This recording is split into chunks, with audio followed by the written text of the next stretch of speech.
Hello everyone. I welcome you all in the session of Self-Study Sequence Guide for 2020 session, which is applicable for May 20 and November 20 exams. I am Shashank. I am faculty of FRM Part I and Part II at Falcon Edufin, and I am certified FRM, teaching since past 3 years, started in 2017. So when we started in 2017, we first came up with the self-study sequence, which we thought is very useful for self-study students. There is a reason why we come up with the self-study sequence, which I will tell you later.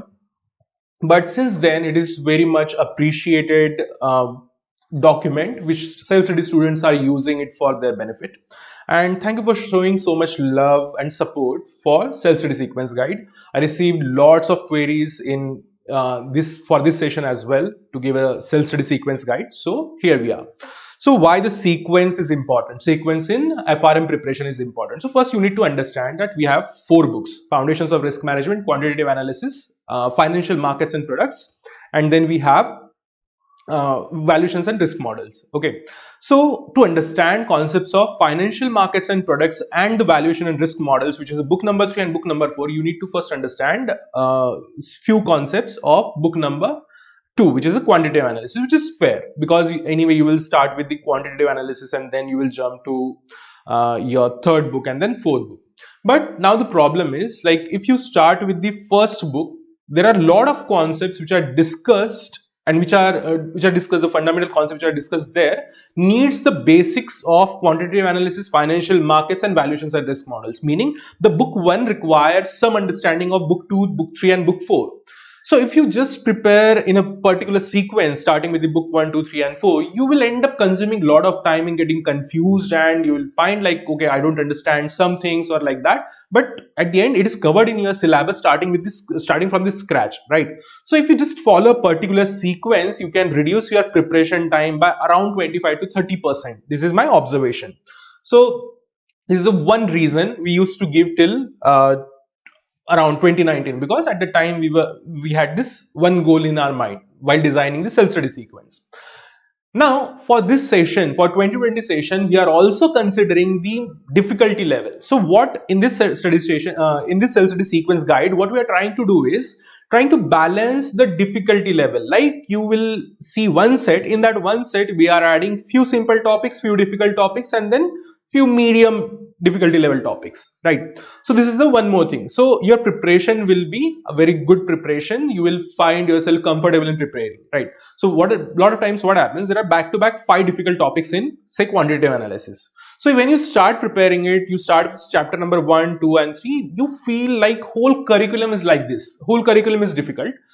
But this is not the case, right? So it is not about the full curriculum, it is just about the few 3 or 4 topics which are difficult. But in general, there are topics which are very easy. So we are trying to strike that balance, that one difficult topic, one easy topic, then average difficulty level topic, like that. Okay, so you will find your preparation comfortable. You will be able to consume higher number of chapters with this self-study sequence guide. So what is covered in this sequence guide? So what is the content of the sequence guide? In general, like, first it is a sequence, like which sequence to follow, like which chapter you should do first, then second, third, fourth, and like that. One is this part. Now second is the difficulty level of the topics. So difficulty level as in we are marking topics as easy, medium difficulty and difficult. Okay, so these are the 3 categories: easy, medium and difficult. These are 3 categories. So using these categories, you can understand that if you are feeling the topic difficult, you don't have to worry about it. It is just a difficult topic, so it is for everyone. So you will feel comfortable doing that, right? Because it's a difficult topic, it should feel difficult. If it is going normal for you, that is well and good. But if easy topic is going difficult for you, then you should work on yourself, right? So this is one thing. Second thing here is, like, when you see difficulty level, how can it help you in managing your preparation? So if you find one particular topic very difficult, very lengthy, okay, so you can take the call after seeing the expected number of questions. So here is the third thing we give with this self-study sequence guide, is the expected number of questions. So what you have to do is, what is given here is that with every chapter we have our understanding of past 8 exams. Like we studied total 8 exams of FRM, and now we can take the estimate that this topic should come for around these many number of questions, say like chapter number 1 should come for only one question and like that, right? So what you can do is, if you find topic very difficult and it is not understandable like that in your situation, right? If you see just one question is going to show up in the exam, then you have to take the call that how much time I should spend on this particular topic, because it's a very difficult topic and only one question is going to come from this topic.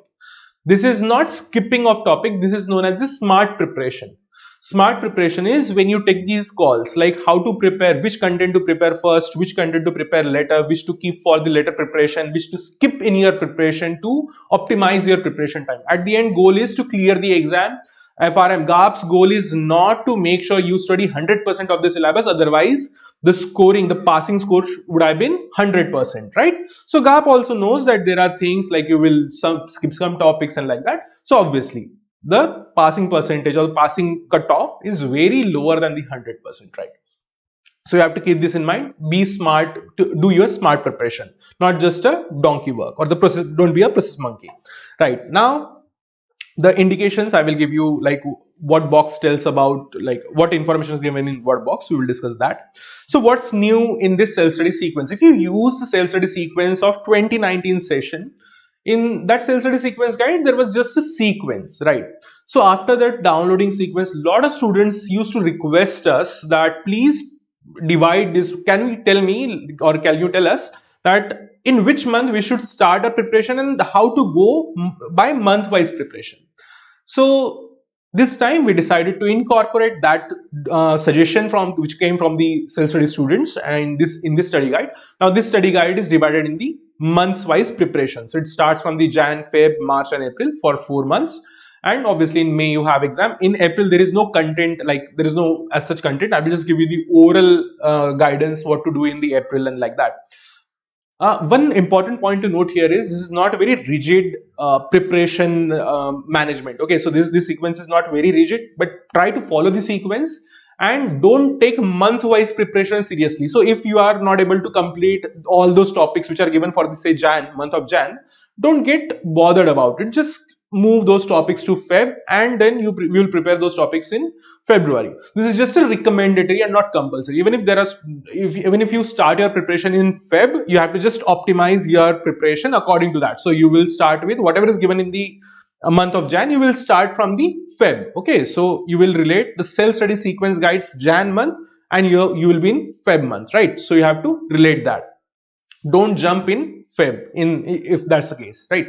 So this is just a recommendatory. You need to remember thing and don't take the pressure of this. Again, one more recommendation was to give the self-study sequence guide week-wise. I personally find week-wise is very pressurizing. Students might come under the pressure that they are not able to complete the week and like that. Okay, so if you just miss 1 week, it will create a pressure on the next week, and that pressure will be carried forward. Here in the month's case, what happens is my observation, like you have say 100% chunk to finish for the month 1, say sorry 30% of the chunk for the month 1, right?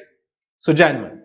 Now if you are able to finish 20% of the syllabus in that period instead of 30%, it is still comfortable. It is still comforting that yes, you are able to finish 25% of the syllabus. If you can finish more syllabus in that, no issues, good for you. But still, like the month wise is the best way or the balanced way, I find. Now,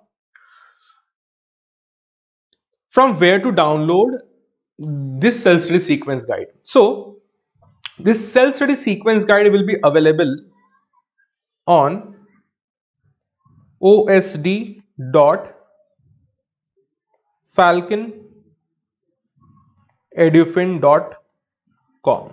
So this osd.falconedufin.com is new portal. So what we have decided is whatever we are going to give it to self-study students or for the free, we are designing one-stop destination for this, and everything will be available for the self-study students there, right? So example, the calculator course will be available there, some starter courses will be available there, like you can start your preparation. We will also share study material with you in that, and this self-study sequence guide, if we come up with new plans or some new strategies, those strategies will be shared there. So just you have to, this time what you have to do, previously you used to simply click and download the self-study sequence guide. This time what you have to do is you have to just use your login ID to download it, so you can take the benefit of other content as well. Okay, so on that portal. It is a login based portal, so you have to log in to access the content. It is free login. You will not be charged for any login and like that. It will not even ask for any cards online and such things, right? So this is a free login. Enjoy, and you will take the maximum benefit out of it, right? So now let's move into our discussion of the self-study sequence. This is a PDF. This is a self-study sequence guide. So you will get it in PDF format. So this is about our classes, what you are getting in classes. In case you find that self-study is not going good for you and you decide to go for the video classes, then this information is available here only.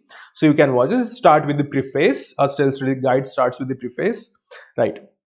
Now this is the month of January. Now, as per the new syllabus, this complete study guide is as per the new syllabus of 2020 session. The chapter numbers are relatable to GAP's chapter numbers, right? So you can relate to chapter number 1 to GAP's chapter number 1 of the subjective book. I will just explain you what is written here chapter by chapter. Now see here, this is B2. B2 indicates book number 2, which is a quantitative analysis. C1 is book number 2's chapter number 1.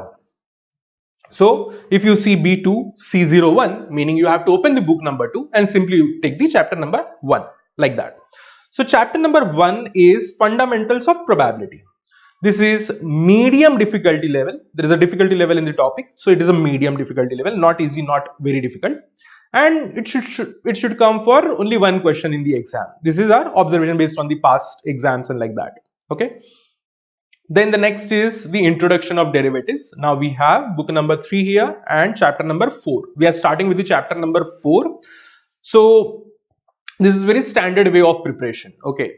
So if you start with the chapter number 4, it is very comforting. You will get to start your preparation with the core area of the syllabus. But book starts with the banking, insurance and funds. There are 3 topics which are basics of financial markets. If you are very new to this industry of finance, then you should start your preparation. Like when you will complete your probability chapter, you start with the banking, insurance and fund management, funds, hedge funds and that is the funds, the topic's name is funds, mutual funds and the hedge funds. So you should start with those 3 topics and then you jump to this chapter number 4. Okay. But again, if you directly start chapter number 4, it is not going to hurt much. So be comfortable about it. So I am intentionally not adding those 3 topics because those 3 topics are very theoretical, and in the start of your preparation, if you start with the very basic theory topics, it is very boring. Okay, it's a very boring start. So I'm starting with the topics which are bit interesting and relatable, and you can use it in for your preparation, right? There is one more thing we tried to accommodate, but we are not able to fully accommodate it in our self-study guide because it is very difficult to accommodate 3 different goals in one self-study guide. That is to maintain the sequence, to maintain the difficulty level, and third thing is to, this is the third thing which I will tell you. See, what we did is, we are starting with the topics which are easy to remember, but a bit difficult or takes more time to prepare. Okay. So preparation wise, these will take more time, but these are easy to remember. Once you know these concepts, you will always remember this. This is for sure. Okay. So all these type of topics are covered in the first few months, like first month and second month. And third month is in third month, we are covering those topics which are easy to prepare, but very likely, like very forgetful. Okay. You will forget these topics. Like there is no strong basis to hold in your brain which you can relate to those topics, right? So mainly this part includes theory topics, very complex mathematical topics like that and such thing, right? So this is, we try to accommodate. It is around 70% we are able to accommodate it, but not fully. Okay.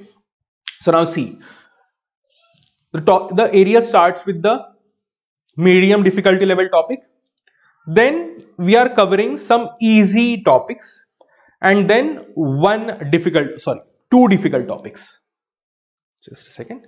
And then we have two to three difficult topics. So see the combination, it starts with the medium difficulty, then easy, and then combined with the some difficult topics like that. So this is what I was saying, like we tried to strike a balance between the easy and the medium and the difficult. Okay, so what will happen when you will start your preparation, you will start with the fundamentals of probability, which is good to start. Also the video lecture is available on the YouTube if you find it a bit confusing and like that. So everything is explained in from the very basic to the end. Okay, so there is only one part, I guess it is available. The second part I'm yet to upload on this date, so we'll upload the second part very soon on the YouTube. Now see here, it starts with the fundamentals of probability, then you will finish your easy topics. So you will find like, okay, yes, you are understanding everything, then it is okay to manage or deal with one of the difficult topic, right? So it is fine. So see how it goes. So book 3, chapter number 4, introduction of the derivatives. It is directly linked to the exchange and the OTC derivatives. Then it is directly linked to the chapter number 6, central clearing. Then the futures market, chapter number 7. And this is again the easy topic. This is where the FMP's one section ends. Now we are starting the random variables, then common univariate random variables, and then this is again quants. These are two important concepts of quants. So make sure you are doing all these two concepts together in a package, okay, because these are directly linked topics. Then we have using futures for hedging, and then foreign exchange market. Okay, so one important note for the self study student. So chapter number 4, which is introduction to derivatives, takes the examples which are directly related to the foreign exchange management. So there are illustrations to explain you the futures, forwards and the options concepts, which takes the basis of the foreign exchange, that is a currency. Now the problem is there are a lot of students in the FRM who are taking FRM who are not at all aware about this industry, right? So they are starting their finance. This is the first course they are taking on the finance. So the problem is student who is not able to understand the this future foreign exchange, how the currency market works, what is a ask, what is a bid, which is not explained in the chapter number 4, they will get confused, right? So what is our recommendation or my recommendation? There are few chapters on the foreign exchange which are available, the basic chapters which are available on my channel Falcon Edufin. So just watch those chapters if you are going with the GAP curriculum, and then you will find it comforting, right? Why we are not taking this foreign exchange market chapter in the before the chapter number 4? The problem is like this chapter uses the concept of future, forward and other derivatives, right? So it is very difficult to start with the foreign exchange which covers the futures and forwards and then jump to the introduction of futures and forwards, right? I hope you're getting my point. So again, the best thing is you start with, when you will start the chapter number 4, introduction to derivatives, start with the foreign exchange videos which are available on the YouTube, and then you start with the introduction to derivatives. This is applicable if you are self-study student and using GAP books. So right now, next is again the January. In January we are against, this is a second part of the January, so after 15th we can say. So you have to start with the multivariate random variables. Then we will again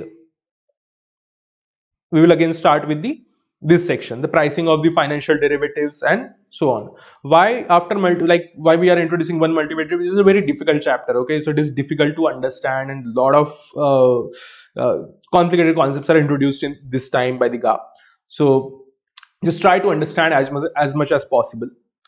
So this is the thing. It is difficult and I expect it to show up for the 2 questions. Okay, you will get 2 questions on this. Then you have the pricing of financial derivatives. So before watching the pricing of financial derivatives, there is a time value of money lecture available on same YouTube channel, time value of money. So you have to watch that video compulsorily before starting your financial pricing of the financial derivatives, because this chapter uses the concept of continuous compounding and discrete compounding and interest rate concept. So if you are not aware with all these things, then you will find it confusing.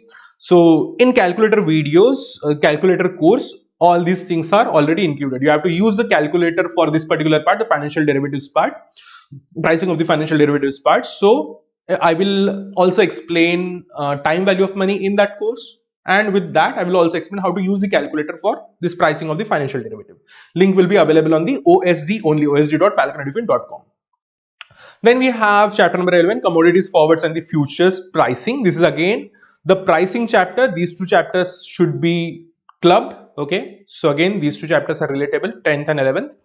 Then we have again some easy topics: financial markets, properties of option, trading strategies, exotic option, Then again we are taking break from the financial markets and products, FMP, book number 3, and then book number 2.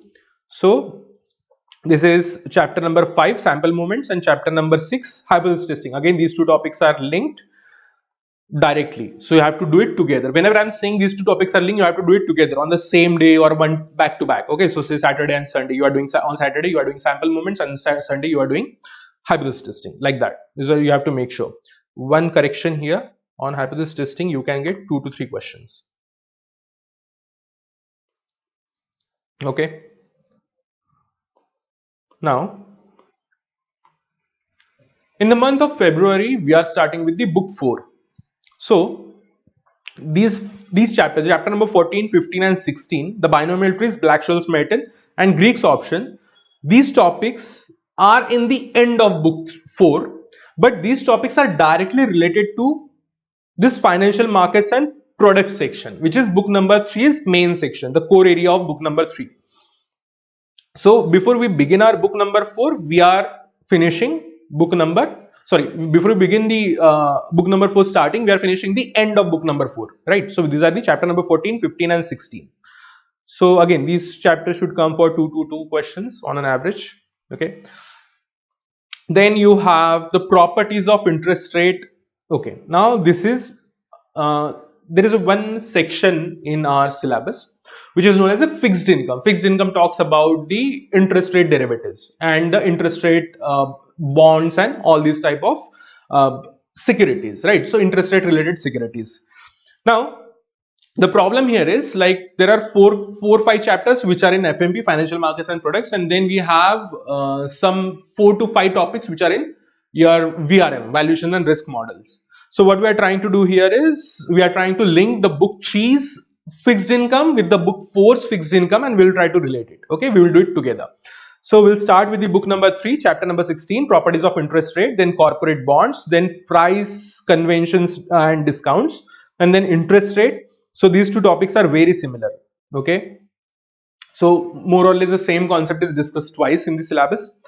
Then we have bonds, yields and returns, then applying duration and convexity. This is your chapter number 12.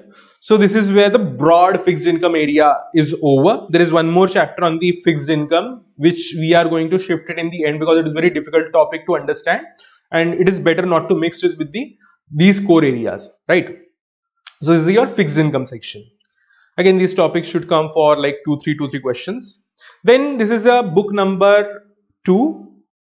The section is regression. So you have to do it all these 3 topics back to back. Make sure you are doing it back to back. And then that skipped section of banking, insurance company and the funds management from the book number 3 is here. So chapter number 1, chapter number 2, chapter number 3, funds management, right? Then after this, we are jumping to mortgage-backed securities, interest rate futures, and the swaps. Intentionally, these 3 topics are shifted here. Okay, it will give you kind of a refresher to the fixed income course. Okay, so MBS, interest rate futures, and swaps.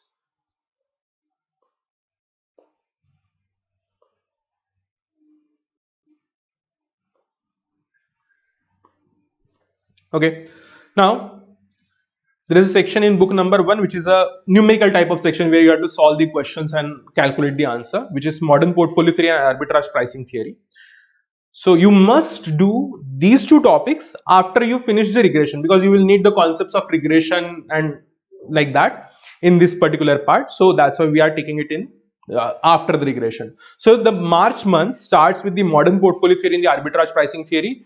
These are very important topics, 3 and 2. These 2 topics should come for around 5 questions. Previously it used to come for 6 to 7 questions, but now it is reduced to 4 to 5 questions.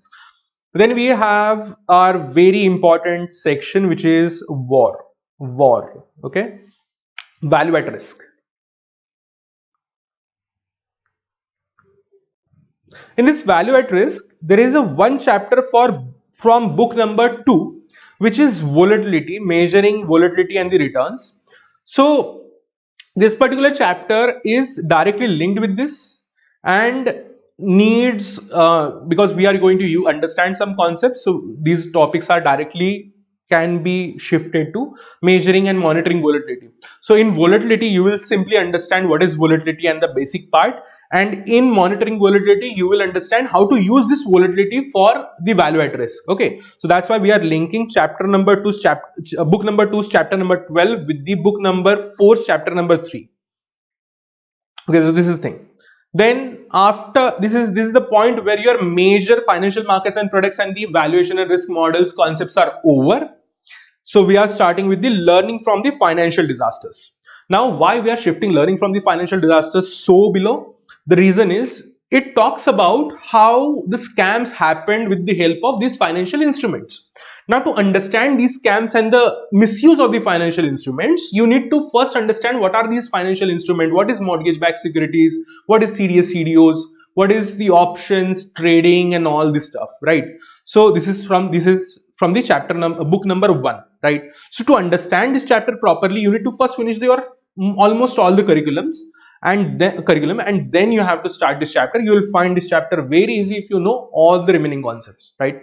But if you start with this chapter again, most of the students are not aware with the basics of all these things. They will find it very difficult to understand.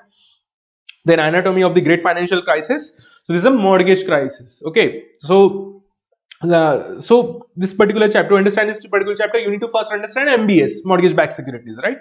So this is what we are doing here. MBS is covered before, and now we are covering the chapter number 10, anatomy of the great financial crisis. Then we have the book number 1, chapter number 11, GAAP code of conduct. There is no direct relationship with this particular chapter. You can finish it in any time. Then we have the one miscellaneous section of VRM, valuation and risk models. These all the topics are not at all linked with each other. So every topic is independent. This particular section used to be the bottom part of your financial VRM, valuation and risk model, book number 4. But now this is in the beginning only. Chapter number 4, 5, 6, 7 and 8. Previously it used to be chapter number, I guess, 16, 17, 18 and 19, like that. But again, this is a miscellaneous section. You can finish it in very short time. See, all topics are easy or medium. There is no as a difficult topic. But again, these topics are very forgetful. So there are very small points available introduced in the topic. So you have to remember those points. Specifically, the operational risk and the measuring credit risk. Now we have the time series and time series section, which is these two chapters. Previously there were 4 to 5 chapters on the time series. Now we have only 2 chapters. This is like reduced to an extent. This particular section is reduced to an extent, and now it is very limited discussion. Section is very difficult. You can expect 1 to 2 questions on this particular part. Okay, and then we have last section, which is the simulation modeling and the modeling non-parallel terms. Simulation modeling is different, and modeling non-parallel terms is a fixed income portion. Okay, this is related to the fixed income, but because this is very difficult, so we are shifting it in the end, so you don't get like you don't panic in the beginning. Okay, now we have book number 1. So this is complete book number 1, the remaining topics in very simple language. Every topic is easy, and every topic should show up in the exam for 1 question. Now this is about the March. Now what you are supposed to do in the month of April. So in the April, make sure you revise your all the important topics, okay, and you appear for mock test. Mock tests are very important. This is the only way you can understand where do you stand in the preparation. So you have to target to appear for mock test on around say 15th of April. So you will have at least 1 month to do the course correction if at all needed, right? So that's why I'm recommending appear for the mock test on 15th of March or 15th of April. And one more thing is here. So there are students from like in past batch I saw, there are students who are not appearing for mock test. Reason being they are not 100% prepared. Now across the globe, if you take 100% exams and 100% students, there are hardly 10% students who can finish their 100% preparation before any exam. right? In almost all the exams, we are like 90%, 95% prepared only. There is no such thing as 100% prepared for the exam. So don't go for that thing. Okay, so even if you are 70, 80% prepared, or even if you have 25% of your syllabus left according to this self-study schedule, go for it. Appear for mock on the 15th of April. And what will happen, like, you can finish the remaining portion in remaining 1 month. But if you need the major course correction, then you need to know on the by the April only. There is no such thing as if you appear for mock on the 5th of May and now you realize that you need course correction in say 10 different areas. You don't even have 10 days to finish that, right? So that's why try to do it early. Rest is your according to your opinion and liking. So that's all about the self-study sequence guide. Use it, take the maximum benefit out of it, and all the best for your preparation and coming exam. Thank you very much.